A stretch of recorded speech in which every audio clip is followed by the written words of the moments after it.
পাট শাক রান্না করলে মজা হয় না, তো এই রেসিপিটি ফলো করে একবার পাট শাক রান্না করে দেখবেন, খেতে ভীষণ মজা হয়।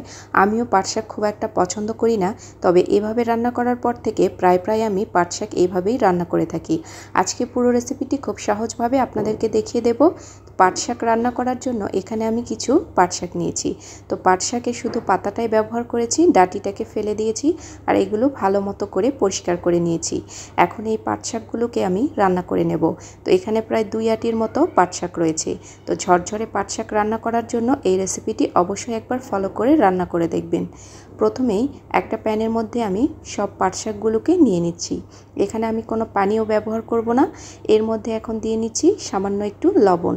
তবে লবণটা অবশ্যই বুঝে অ্যাড করবেন, কারণ পাট শাকগুলো সেদ্ধ হওয়ার পরে অনেকটা কমে যাবে। সেজন্য সামান্য একটু লবণ প্রথমে ব্যবহার করেছি, পরবর্তীতে লাগলে আমি আরও কিছুটা ব্যবহার করব। এখন লবণের সাথে ভালো করে একটু পাট শাকগুলোকে মিশিয়ে নিচ্ছি। তো পাট শাক থেকে কিছুটা পানি বেরিয়ে এসেছে, এই পানি দিয়ে আমি পাট শাকটাকে একদম সেদ্ধ করে নেব। তো পাট শাক একদম পানি শুকিয়ে গেছে, আমি হালকা একটু নেড়েচেড়ে ভাজা করে নিয়েছি। এখন আমি পাট শাকগুলোকে প্যান থেকে উঠিয়ে নেব। তো পাট শাকগুলো কিন্তু একদম সেদ্ধ হয়ে গেছে।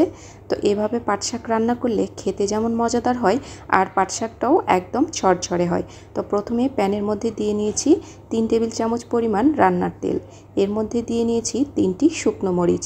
এই শুকনো মরিচগুলোকে একদম মচমচে করে ভেজে নেব। এই মরিচগুলোকে আমি পরবর্তীতে ব্যবহার করব। মরিচগুলোকে মুচমুচে করে ভেজে নিয়েছি, এখন তেল ঝরিয়ে উঠিয়ে নেব। এই তেলের মধ্যেই দিয়ে নেব 2টো কাঁচামরিচ মাঝখান থেকে কেটে নিয়েছি। এর মধ্যে দিয়ে নিচ্ছি একটি মিডিয়াম সাইজের রসুনগুলোকে একদম ছিলে নিয়েছি। এখন তেলের সাথে এটাকে 2 মিনিটের মতো রান্না করে নেব, যাতে রসুনগুলো সেদ্ধ হয়ে যায়। তো রসুনটাকে হালকা একটু সেদ্ধ করে নিয়ে এর মধ্যে সেদ্ধ করে রাখা পাট শাকগুলোকে দিয়ে নেব।